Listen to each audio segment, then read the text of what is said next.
What's up, duelists? Today is another ultimate guide, the third ultimate guide, and probably the most anticipated ultimate guide. Maybe not the most anticipated, but definitely one that'll get the most views. Anyway, today is the Quickdraw Dandywarrior Ultimate Guide. This is a deck that won Shonen Jump Edison 2010. This is a deck that is beloved by everyone because of all the cool cards and all the cool synergies that it gets to play, and because of the general playstyle of the deck. It's very fun.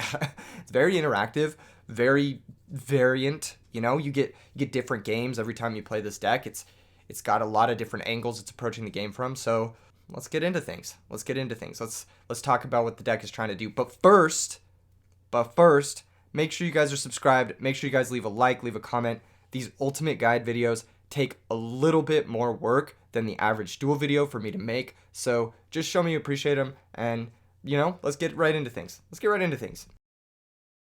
The main combo of the deck is Quickdraw Synchron plus Dandelion. This is your main combo. You discard Dandelion to activate Quickdraw Synchron, then Quickdraw Synchron summons itself. Dandelion summons 2 tokens. You get to make an instant synchro without spending your normal summon.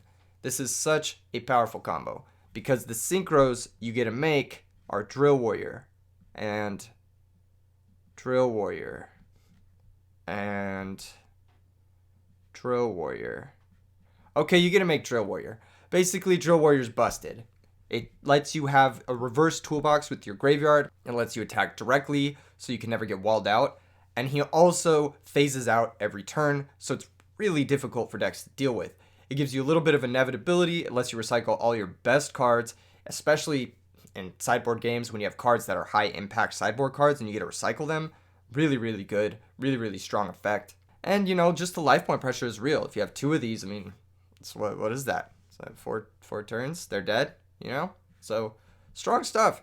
It also makes sure that you never really dead draw. Every card that you draw that's like, I can't use this shit right now. Mirror Force against frogs or something. Book of Moon against Quick Draw, whatever, It's like, okay, I drew a dead card. I'll just pitch it to my Drill Warrior. And then my Drill Warrior can turn that dead card into live cards. Drill Warrior is really powerful because it maximizes the activity of your deck. It makes sure everything is running smoothly. And you can't really have a deck like this without Drill Warrior's ability. So that's definitely like the, cornerstone. That's the linchpin. That's the whole thing holding this whole crazy moving engine together. Usually you've got a few other engines to help support this. The most common one is both Raikou and Caius. These are 2, just of the best removal spells, kind of. They're removal monsters, but they remove anything in the game, and they do it with high upside. Caius banishes, and if it's a dark, it burns. So Caius can give you extra chip points for lethal. It's a huge, Injection Fairy Lily amount of pressure. Works really, really well with your Drill Warrior because you can reuse it every turn. Super powerful in case it dies. Raikou, also super powerful for this deck. Destroys anything, particularly some cards that you're weak to, which I'll get into in the weakness portion of the video. And it also sets up for your 3 copies of Pot of Avarice by milling 3 cards. This card's super important. In a lot of lists, you'll see Charge of the Light Brigade and Super Nimble Mega Hamster just to get to your Raikou as early as possible. This helps break open those early game situations where both players have a lot of resources and maybe Drill Warrior isn't that safe, and then go into the middle part of the game where maybe both players have 2 or 3 cards and maybe your opponent doesn't have the right answers to the Drill Warrior and it can run away with the game. Oftentimes, you'll also see multiple copies of Debris Dragon, between 2 and 3 copies. Debris Dragon works exceptionally well in this deck.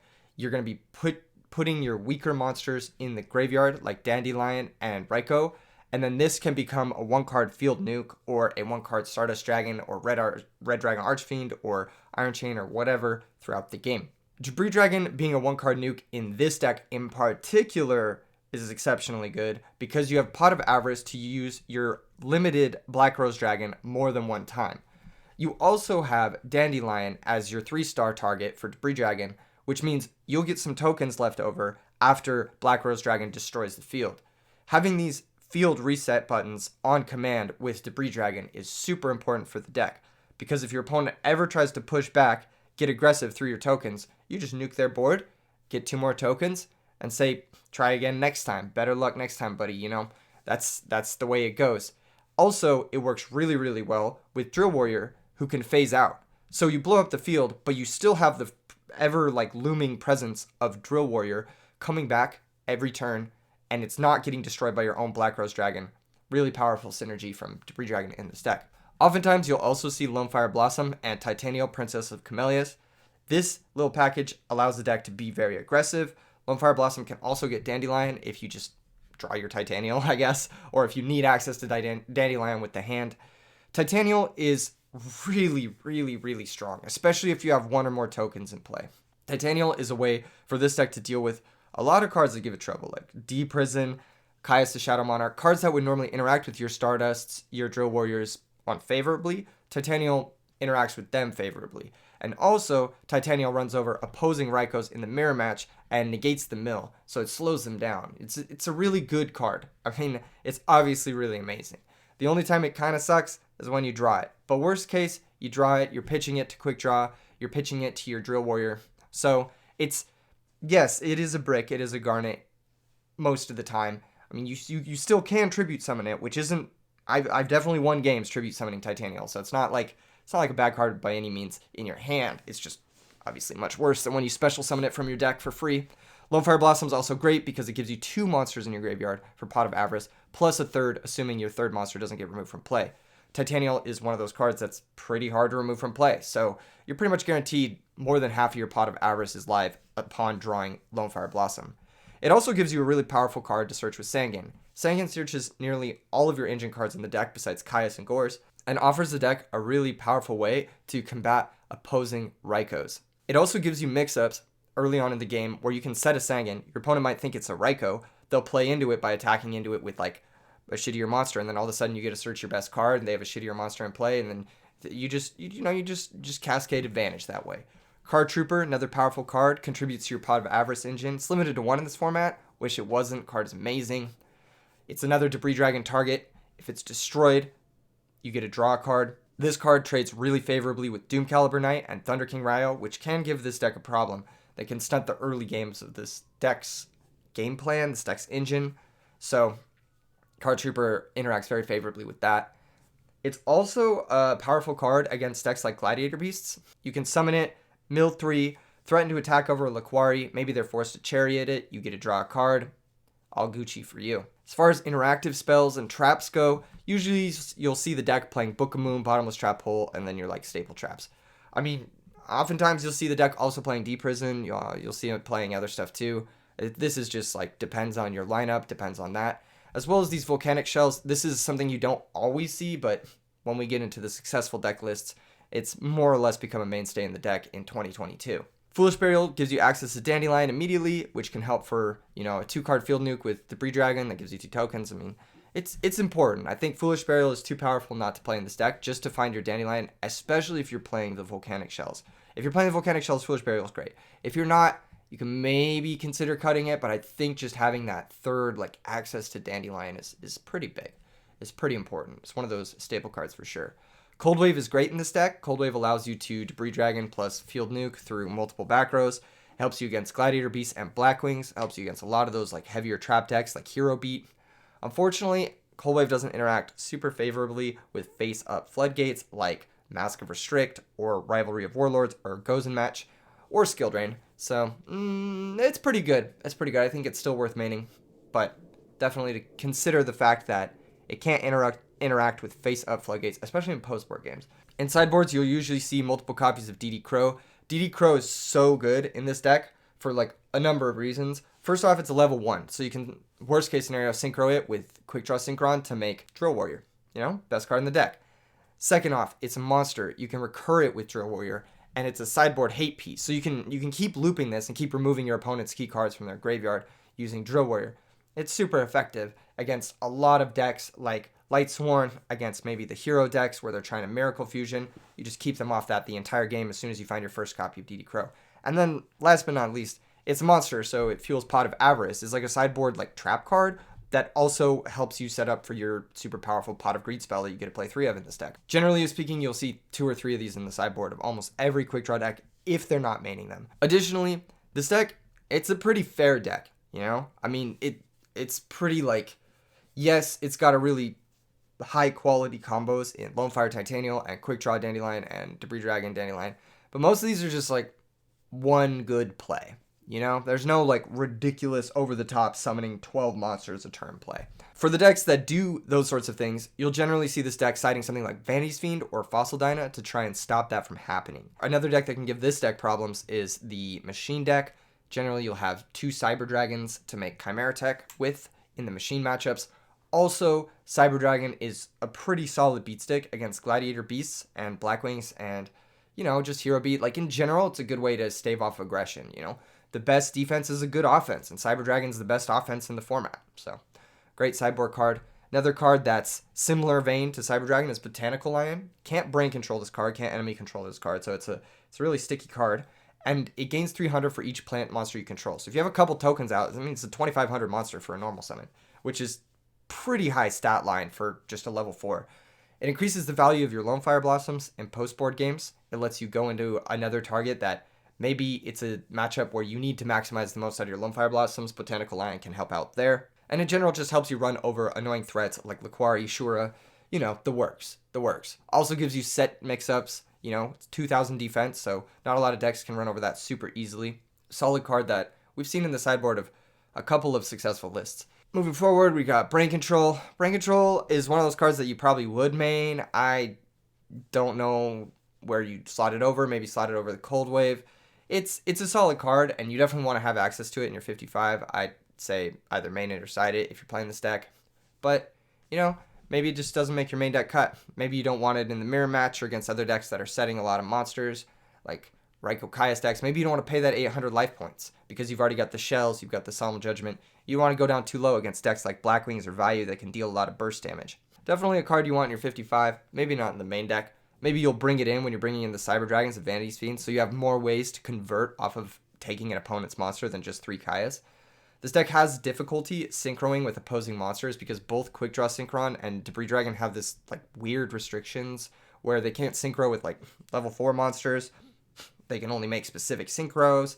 They don't really have like a lot of ways to be maximized. So Brain Control not as good as like in a deck with more generic tuners like Gale or Plague Spreader Zombie, but still powerful enough that you want it, I think. Giant Trunade helps you against back row decks. Triple Dust Tornado. One of the things we'll talk about in the weakness section is why you need these Triple Dust Tornadoes. Starlight Road. I think Starlight Road's a bomb in this format. I think it's just a super big house, like a mansion, like a fortress. It's one of those cards that, like, if you threaten it once, your opponent will be forced to play around it the entire game. And I think it's a really good card. Oftentimes, if it resolves, you're winning the game. Just immediately.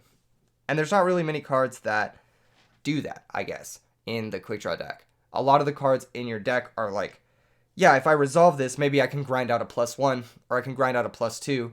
But Starlight Road is pretty much, I don't want to say the only card in the deck where it's like, if you resolve it, you win.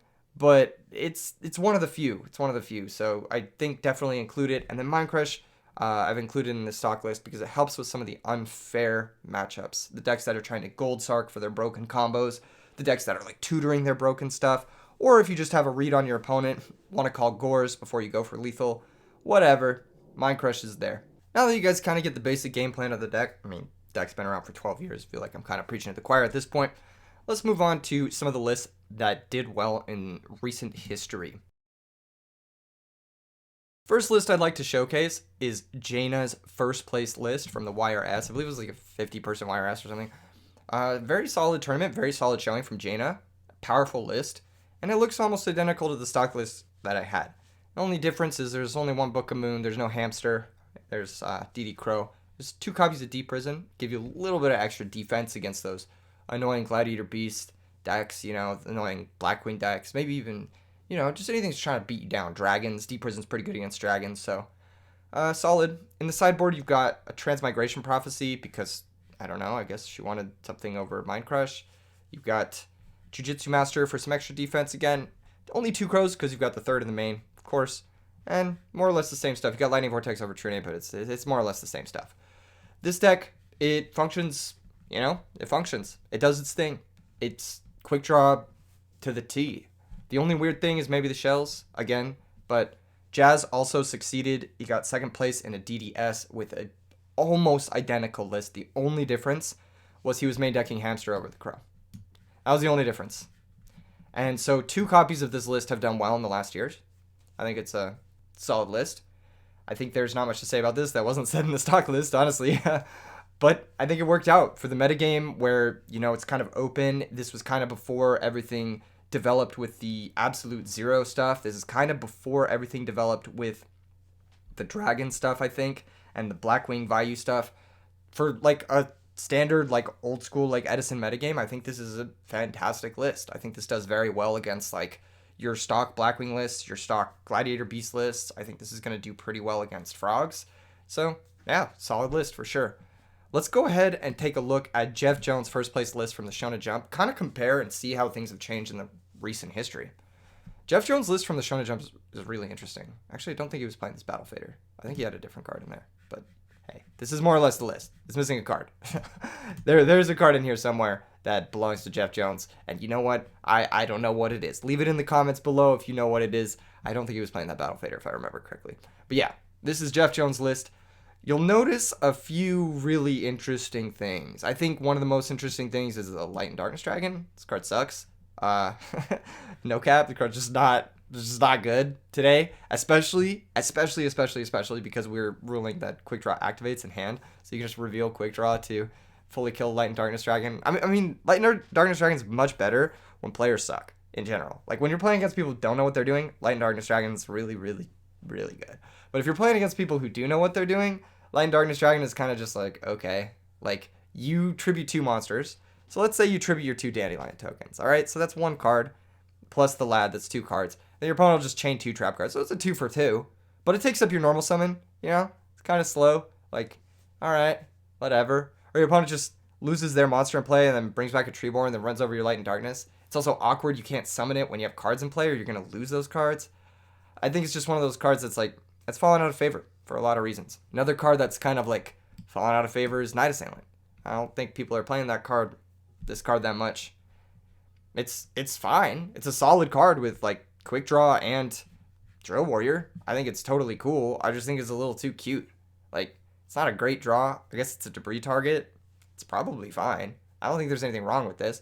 But I think most players are opting towards more copies of Caius, more copies of high impact cards. Cards that are actually going to do something and progress your game plan, as opposed to something like Night Assailant where it's like, ooh, I got a cute +1, look at me. And then your opponent just runs you over with like Sirocco Bora. Like, okay, like nice Night Assailant, bro. I think the format's just gotten a little too aggressive for cards like this. Another card in this deck that I think is a bit gambly is Morphing Jar. Morphing Jar is good, but like, it's not the best if your opponent attacks into it and draws 5 new cards. All I can say is that in this deck specifically, in Quick Draw specifically, you don't really utilize 5 draws as easily as some of the other decks in the format. And you also don't exactly utilize 5 discards as much as some of the other decks in the format. I'd be really, really scared to resolve a Morphing Jar against something like Vayu or Dragons, for example. Because, like, oh my goodness, if I flip a Morphing Jar and they're discarding, like, Vayu Plague, or the Dragon deck's discarding, like, Wyvern, like, oh, okay, yeah, like, we're done here. So, I don't know if Morphing Jar is kind of what you want to be doing in today's metagame.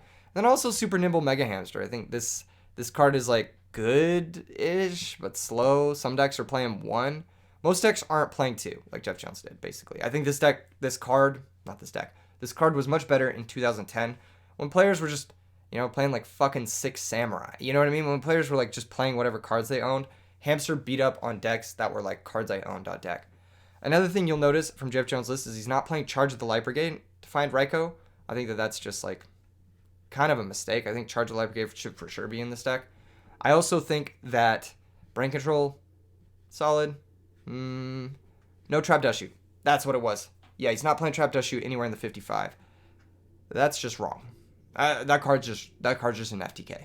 You should be playing that in your deck, especially in this deck. It's just so good. It's so good. Like, why would you not play Trap Dust Shoot? There's not a good reason. There's not a good reason. Like, do you expect a lot of chain burn? Like, come on, let's be real. Like, Trap Dust Shoot's just a god card. It's an FTK. Like, you play it in your deck. That's just how it is. I mean, that's 2022 Edison. You gotta have it to interact with the unfair shit gives you perfect knowledge. Also, you'll look at his side deck, his extra deck. He's got Catastrophe and Bionic. The only way he can make this is by brain controlling a tuner. So you don't really need these. You can play Chimera Techs and you can play Cyber Dragons in your extra deck. I think Cyber Dragon's a fair bit better than System Down in general because it also doubles in other matchups. System Down's only good against machines. It costs life points, which oftentimes the machine players are like, all right, you paid your 1,000, like at least I got in some chip damage and then that may maybe kill you with like another Machina Fortress later down the line. Whereas like with Cyber Dragon, you summon the Cyber Dragon, you eat their whole board, and you get like a 4,000 monster, which fuels your avarice, 2 more monsters, and then you're putting your opponent under pressure. You're not paying life points to do that. I think in general, Cyber Dragon's just where you want to be in that matchup instead of System Down. In early 2022, yeah, I guess early 2022, I would say maybe main or side both, maybe sides both System Down and Cyber Dragon, just because the Ancient Gear deck really fucks this deck up. It hurts this deck a lot. So maybe consider siding both, but you definitely want Cyber Dragon at least if you're going to side something for machines. He's also a little ahead of the game on the pulling the rug, but a little behind the game on like Swallow Flip, Got him Z-Call, like Consecrated Light. These cards are not, they're not that great. Let's be honest. These cards are a little passive, a little narrow. Like Got him Z-Call. It only comes in one matchup, and like this format's super diverse. So you're really going to side 2 cards in your sideboard slot for just X-Sabers, which is like less than 2% of the field. Like I don't know. Maybe he thought his matchup against X-Sabers was just so bad that he needed them. Maybe back then there was more hype for X-Sabers, but can't really condone this. Maybe it was also for the Rescue Cat deck, which doesn't see play today for obvious reasons. My Body as a Shield's a card I think is pretty good. I think this is a good way to kind of force stuff through a Royal Oppression or like Bottomless Trap Holes or Mirror Forest. You can force your Titanial through a Mirror Forest, for example. It's also a good way of like negating Rykos going second, which I think it's a pretty solid card, especially in the 2010 metagame. I think it was solid, but it's even better, I think, now than it was in 2010. Also negates like Icarus attack and stuff. This is a really good card. I think it's very slept on in this deck in particular. He has one copy of Trap Hole, which helps against Black Queens. I actually think this is a pretty good inclusion too. And of course, he's got the DD Crows, which you can loop with Drill Warrior. I mean, it's pretty similar. It's pretty similar, all things considered. I mean, as far as 2010 standards go, this was a pretty developed deck. This is a pretty solid deck. There's obviously some holes in it that, with time, you wouldn't be playing maybe Swallow Flip in your deck. But hey, you know, good stuff. Good stuff from Jeff Jones. Got to give him props for more or less developing this archetype. I don't know if he developed it single-handedly or not, but if he did, wow, congratulations. This is fantastic. I know the Debris Hime deck was popular in Japan before this, but I also know that they weren't playing Quickdraw Synchron in Japan. They were just playing this deck more or less with Raiko Caius and Maximum Debris, Maximum Lone Fire Titanial stuff. So pretty cool, the Quickdraw innovation. Well done to him, even if it is 12 years a little behind. Let's go ahead and get into some of the deck's options. Options. Now, this is kind of the cool thing about Quickdraw, right? It's a kitchen sink deck. You can play whatever the fuck you want in it. It's literally like just, you have like 10 flex slots. And you could honestly cut into almost every single engine in the deck, and it would be right given a certain metagame. One of the engines that I think is picking up a little bit more in popularity is the Volcanic Rocket Blaze Accelerator engine. I'm personally not a huge fan of this engine. I think it's quite slow. I think it doesn't improve the deck in any measurable fashion. But Volcanic Rocket is inherently a strong card, so it's not bad. It's not bad. It helps improve the quality of your shells if you are playing the shells. Turns them into like spot removal spells. Blaze Accelerator is pretty good against some decks. I just think it's a little heavy-handed on the life points, and you don't really get your, like, losing your battle phase is pretty bad. A lot of the times this deck can kill whatever you were going to kill with Blaze Accelerator using your battle phase anyway. You're kind of including a middleman that you maybe don't need to include, but it's a solid engine. Volcanic Rocket is a strong card. I cannot cap. Another engine that I've played on the channel that I really enjoy is the Machina engine. This engine is, it's pretty all-in, let's be honest. You're going to lose to Royal Oppression playing this. You're going to lose to a few other cards playing this, but you are going to kill your opponent on like turn 2, turn 3 a lot more often. I also think that Machina Gearframe and Machina Fortress have a lot of other hidden synergies that you can play in the deck. Like you can play stuff like Tuning Wear, you can play a lot more like little fun cards. Yeah, it's a good time. It's a good time. If you expect not a lot of Royal Oppression in the field, then this might be the engine for you. Gives the deck a lot more power, for sure. A lot more power and a lot more speed. Another thing we've seen that's had some success in like some of the smaller tournaments is playing dragons straight up. Like playing the Blue Eyes dragon engine in your Quickdraw deck. Debris Dragon is a dragon, so it has some natural synergy with Red Eyes Darkness Metal there. And also, Quickdraw has some natural synergy with like the whole White Stone, Blue Eyes, tutor your Blue Eyes, pitch for Quickdraw. You know, this sort of thing works really well with like the whole engine. And in general, the dragons, similar to the Machina Fortress stuff, gives your deck power and it gives your deck speed and it gives your deck like that, oh my god, potential, which Quickdraw severely lacks. It doesn't have that like, oh my god, you just resolved this card, I'm going to lose kind of feeling that a lot of other decks in the format after some development have. Similarly, there's also like hero packages I've seen in some of the decks that have Plasma, and Plasma's kind of that oh my god factor, that boss monster that can end games, particularly against decks with low back row like Frogs. But it also couples well with one of these other options down here, Royal Decree. I think Destiny Hero, Plasma, Stratos, they're kind of cool. They allow you to play Future Fusion as well, because Future Fusion can send Stratos and Dandelion. It's like an extra Foolish Burial for your Dandelion if you reveal Elemental Hero Gaia. And Miracle Fusion is just a great card in general. So if you're able to include a couple copies of this in your deck, I mean, you're off to a hot start. Another engine we've seen with a lot of success is the Frogs. You know, maybe a few extra Monarchs like Ryza, maybe some, you know, some extra stuff like Obelisk. We've seen that in some quick draw variants. I think 1-for-1 Dandelion Subsitoad is a god draw. It's like a god combo. Of course, you need to draw 2 cards on the restricted list in order to, you know, make it happen. But it is so powerful that I think it is worth considering this engine.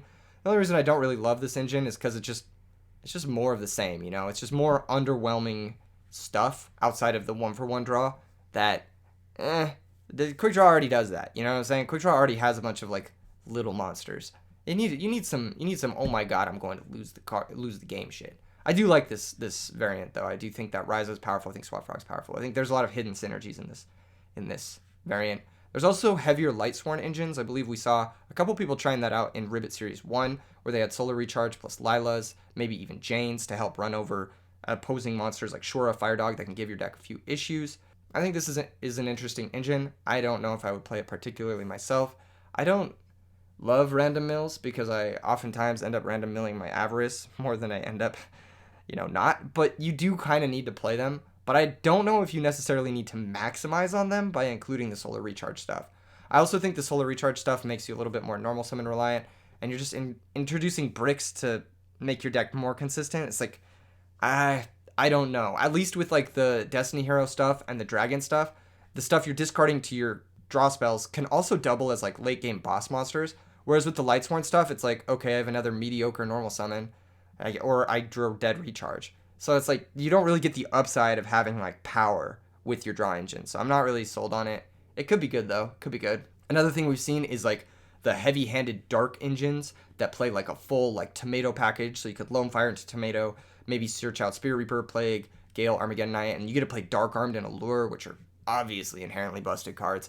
And then, of course, because you have the better tuners, you can play stuff like Mark of the Rose. You could even play the full Hidden Armory DDR package in the dark engines. I think this is like a cool list. It's like a very cool guy list. Very edgy, you know, show up to the tournament in your trench coat and you got the dark engine in your list. But ultimately, it's a little awkward because your extra deck space is like kind of tight with all the Synchron stuff. And now you're like trying to fit like an Armor Master and you're like trying to fit Bionic and all this other shit in there. And you're just like, how do I do this effectively? And then also Dark Armed is like, you draw it, it's a brick. It's like another Titanium more or less. That's like a brick in your hand. But I think this engine's powerful. I think it's undoubtedly powerful. Dark Armed Dragon is insanely broken. I think some of these other cards improve matchups. I think Spirit Reaper improves the Dragon matchup a fair bit. And I think that having access to stuff like Gale and stuff is pretty cool. Also makes your brain control better if you are playing that. And also lets you play stuff like Mind Control, but I do not think that Mind Control is great in this deck because there's very few ways to convert. A few other like optional generic cards, Deprison, Smashing Ground, My Body, Royal Decree. I think these cards are all good in this deck. I think Royal Decree is like another Cold Wave-esque card. You can Royal Decree into Debris Dragon Nuke. I think that's pretty good against backrow decks. I think this deck should definitely consider playing Royal Decrees in it. If it's going to lean heavily into the Debris Dragon stuff, maybe play 3 Debris Dragon if you're going to be playing Royal Decree. Maybe play Future Fusion in the Hero package. That way your Debris Dragons are live slightly more often because you have an extra Foolish for your Dandelion. And Royal Decree plus Plasma can give you a checkmate against a lot of decks. An engine that I've never tried and I've never seen anyone try, but I would like to see people try is maybe Sphere of Chaos plus these like tutorable brain control cards. I think this engine is really cool because you can also tutor for Dandelion and you can also tutor for like, Sangin, Card Trooper. You know, you can tutor for Lone Fire Blossom. You can tutor for a lot of really good stuff with Sphere of Chaos. So I think this is a slept on card for sure in the Dandy Warrior deck. I think also having access to these like tutorable brain controls that you can then loop with Drill Warrior is like, yo, that's kind of heat. That's kind of heat. So I think this might be something we could definitely see moving forward. It's a newer development in the meta game, but I think it's really fucking good. Also, it lets you play cards like Soul Exchange, Enemy Controller, as well as Brain Control a little bit more effectively, because taking your opponent's monsters, then sacking it for Sphere of Chaos, searching another Brain Control, maybe searching Dandelion, pitching for Quick Draw, summoning Drill, 4,000 direct. I mean, it's just good. It's just solid. It's also a dark. Might even let you play Allure. Might even let you play into some of this package as well. Maybe tech a Gale, tech a Spirit Reaper, something you could tutor off of it. I think you could definitely see a Quick Draw deck in the future with Sphere of Chaos and a bunch of like 3 stars to tutor out. I think that's a really, really solid way to approach this deck moving forward. Some of the engines that we've also seen in the deck that I think are like kind of mid. Like we've seen Rescue Cat Quick Draw before. Again, it's kind of mid. You're dedicating like 5 slots to an engine, 6 slots to an engine. That's like not the best. I think it is probably one of the better ways to play Rescue Cat. Synchro engine package is in the Quick Draw list, but it's like, why are you playing that over literally anything else? I don't know. Monk Cat is powerful, but your extra deck space is going to be so messy with like Arcanite Magicians and Urbellums, and then on top of that you need like all of the Quick Draw, all of the debris, all of the Chimera Tech, everything. And then it's like your deck space is like getting really weird. You're oftentimes eating into your defense, eating into your trap cards, and you're just making yourself ultimately weaker to Royal Oppression, which you don't really want in general, because the deck gets fucked by that. Again, we've seen people tech like Gladiator Beast cards in this. I don't know about it. I'm interested to see if it does anything in the future, like a small like 1 Laquari, 1 Bestiari, 1 Darius package, and then like a Geyserus in the extra deck that can maybe do something. But we'll see. We'll see. We've seen people tech the zombie stuff. I think this is not very good, honestly, because again, like, am I really going to find room for Nitro Warrior and Revive King Hot Ace in my extra deck? No, I don't want to do that. That's lame. It also increases your weaknesses to a lot of things, particularly DD Crow, which hurts the stack a fair bit. And yeah, DD Crow, Royal Oppression, not really a fan of what this engine brings to the deck. And then of course, a lot of the stuff we've seen in like older lists from like 2014, 2010 even, Light and Darkness, Dragon, Morphin Jar, Night Assailant, Fiendish Chain, Godam Zeke, all these cards, I think they're options for the deck. Are they good options? Probably not. Probably not. Maybe there are some metagames where Light and Darkness Dragon is good, or Godam Zeke Call. Maybe if someone breaks the X-Saber deck. Still hasn't really happened yet, but maybe if someone does, it might be worth citing. I don't know. These are a few of the options. There's a ton more. The deck can play almost anything effectively just because of the nature of Drill Warrior. So I'm sure I'm missing some stuff. But, you know, shoutouts to all these options. Let's go ahead and check out the weaknesses. One thing that's good about Quick Draw is that the weaknesses are like few and far between that really hurt the whole deck. Of course, there are cards that like against specific parts of the deck are very good. So for example, like if I'm summoning a Debris Dragon and my opponent has a DD Crow, that DD Crow is very good. If I'm setting a Raikou and my opponent has a Nobleman of Crossout, then that Nobleman of Crossout is very good. But of course, the deck has like 6-7 different engines in it, so it's doing like it's approaching the game from every different angle. It's really, really hard to hate this deck out. I think that's one of the biggest draws to this deck, is that it's very difficult to hate out. Between the spot removal of Raikou and Caius, between like all of the Dust Tornadoes you can play, between all of the other like little spot removal you can play, and then the nature of Drill Warrior being able to loop stuff, it's hard to hate this deck out. I think the biggest weakness of this deck is going to be Royal Oppression and Deck Devastation Virus. These are the two biggest weaknesses. You can't really get away from playing a shitload of weak monsters. Like one of the few ways you can get around it is like maybe playing the Volcanic stuff where you have rockets, or maybe playing the Machina stuff where you have gear frames and fortresses and stuff, and Cyber Dragon's main. But I think that Deck Devastation Virus is still going to hurt your deck no matter what build you're on.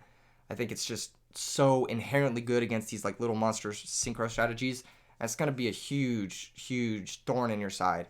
Of course, if they do hit a Dandelion, you have a Caius in your hand, you can win through Deck Devastation Virus. It's not completely lights out, but it's going to be rough. Royal Oppression, similarly, it's going to be rough. You're going to have trouble using your Lone Fires, trouble using your Debris, your, what the fuck is the other card called? Quickdraw, Dandelion, all the good shit in the deck, Royal Oppression hurts it. So, of course, they've got Raikou Caius, which does a decent enough job dealing with Royal Oppression, but if your Raikou and Caius are hitting the Royal Oppression, they're not hitting the monsters your opponent is pressuring you with, so it's going to be backfooting as soon as Royal Oppression gets flipped, more or less. A few other cards that I think are solid against the deck. I think Mask of Restrict is actually pretty good against the deck. Shuts off both Caius and Lone Fire Blossom. I think Rivalry goes in, obviously. Similar floodgates to Royal Oppression. Not as good. No, they're probably just as good as Royal Oppression. I'm capping. Yeah, these cards are brutal. These cards are brutal. Very, very difficult for this deck to deal with. Outside of Raikou, Caius, Dust Tornado, Typhoon, Heavy Storm, that sort of stuff. I think Compulsory Evacuation Device is good against this deck in general. The two main synchros they're going to make are Drill Warrior and Stardust Dragon, and this does a great job against both of those. Compulsory does a great job because you can chain it to Drill Warrior's discard effect. They'll still have to discard a card. You can get a +1 on their already -1 synchro. It's great at answering Stardust Dragon, just removes it from play. The only time Compulsory Evacuation Device gets awkward is if they have Titanial and multiple tokens. Even it's pretty good against Titanial because putting Titanial back in the hand is not so bad. So I think Compulsory Evacuation is a pretty solid pick against this deck. It's also good against like Raikou Caius because it's chainable. So worst case scenario, you can chain it and buy a turn. So I think it's a solid card against this deck in general. I think Chain Disappearance pretty solid. Hits all their dudes. Hits the quick draws, hits the debris, hits the Raikou, hits whatever you really want to hit in the deck. Pulling the Rug pretty good against debris and Caius. Dust Tornado good because it's chainable. They have a lot of spot removal. So if they spot removal your back row and then you chain it, feel good. And then, of course, the last little bit here is I've just included a bunch of broken shit that gives your deck problems. I think this deck's biggest issue is that it's not doing anything broken. It's just a very fair deck. There's no, like, I'm going to activate Future Fusion and go +5 on the first turn of the game. Or I'm going to activate Black Whirlwind and search my entire deck over the next 2 turns and kill you. And there's nothing you can do about it. And so I think because there's no inherently broken stuff in the deck, it will always be like that solid, like, B to A tier deck where it's like, it does well. If you play well, you can do well with it. But your opponent's just going to have broken draws sometimes that really fuck you up. I've also included Burial on this because Burial fucks Drill Warrior. This card is so mean against Drill Warrior. Your opponent will, like, pitch a card, banish their Drill Warrior, so they've lost 2 cards to make the Drill Warrior and the discard. And then you'll get value out of your Burial, like maybe return a Plague or a Mizuki or whatever. And then you return their Drill Warrior. It's like a +4. It turns your Burial into like a +4 against this deck. It's so insane. Yeah, I mean, this deck just doesn't do anything broken. One thing that I will note is that Light and Darkness Dragon was, like, in the past perceived as, like, a weakness to this deck. It's something that really gave this deck problems. But with the recent discovery that Quickdraw Synchron activates in this format, all of a sudden Light and Darkness Dragon doesn't do shit against this deck. You just Quickdraw, reveal, okay, 800 Light and Darkness Dragon, run it over with whatever. I don't think that this card is a problem for this deck like it used to be in maybe 2014, 2015. These are some of the weaknesses of the deck. I'm sure I'm missing like a few other ones that are like pretty specific, but I think these cover the big ones. And I think it covers the main problem with the deck is that it's just weak in general. Like the cards are low power level. You're doing a lot of effort to get your like small marginal values. It's a value deck, right? Pot of Avarice is a +1. It's a hard +1. But 5 of your dudes gotta die in order for that to go off. Okay, it's slow. In your opening hand, it's not live, it's not active. You have inactive cards that are payoffs in the late game, but you gotta get to the late game, and that takes a little bit of work, especially in a format with like really, really aggressive starts. Stuff like Miracle Fusion, stuff like Sirocco Bora can easily run this deck over. Even the value deck gives this deck a lot of trouble, so I think that's the biggest weakness of the deck. Let's talk about where I see this deck in the metagame moving forward. Where do I see this deck? Where do I see this deck in the next few months? Honestly, the deck didn't really perform well at Ribbit 1, and I thought that if it was going to perform well, it would have had to do it at Ribbit Series 1. I think this is one of those decks that might fall by the wayside, kind of like how Rescue Cat did, which is really sad, because I think this deck is fucking awesome, and it's really fun to play. If you are looking to play this deck in future tournaments, my biggest advice would be maybe try out the Dragon Engine. I think the Dragon Engine might be the best way to approach it moving forward. I think there's a lot of broken stuff in the Dragon Engine that gives that deck that competitive threat, that competitive edge that I think it needs in today's metagame. Alternatively, maybe try out Decree plus Plasma. Well, let me go back to the options page real quick. I think there's a lot of good options in here that people aren't really trying. People aren't getting super creative. People want to play their 2010 deck, and as a result, they're just getting fucked. And like, come on, man, like stop bringing the old deck list to the new tournament. You know, it's just not gonna hang. We have so much more information on the game now. We have so much better understanding of the game now in 2022 that you just can't bring the same shit that you brought back then and expect it to work. You gotta update shit. You know what I'm saying? You gotta play that new shit. So maybe try out Sphere of Chaos. Maybe try out the Dark Arm stuff. Maybe this deck has what it takes. Maybe the Lone Fire Titanial stuff is good. I mean, Lone Fire Titanial did top 8 Ribbit Series 1. It top 8'd in a burn deck, but it's a good engine. All of these little engines are good. Quickdraw Dandelion is very good. You could definitely maximize off of that, I think, in a way that's more up to date than what we have been doing in the past. I don't know. I don't know how this deck's going to succeed moving forward. All I know is that someone's going to have to figure out something new, because the way that it has been being played is just not cutting it against the other decks. Let me know what you guys think. Let me know if there's anything I missed in the comments below. Let me know if you guys think this deck's going to win the next tournament. I would love to see this deck win. Honestly, I would love to see this deck do well. I just don't think it's going to. I think it's a little too slow. I think it's a little too inactive, and I think it's a little too weak. Maybe with the Dragon version, maybe with like some tweaks to the list, potentially. I'm hopeful. Let's say it. I'm hopeful that this deck's going to do well. I believe that someone out there, maybe a real Quickdraw fanboy, is going to come up with something super busted and crack this deck. But as of right now, solid B tier. Expect a top 32 finish if you play well. Expect to get fucking run over if you don't.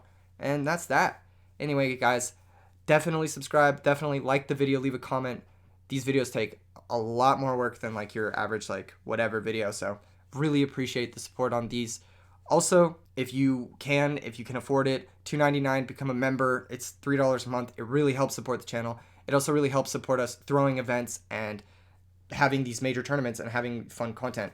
Also, next Wednesday, next Wednesday, we'll be doing the Edison Bingo speedrun live stream. So that's going to be super hype. Make sure and tune in for that. All right, smash like, subscribe. E3 Yu-Gi-Oh! Signing off, everyone. Peace.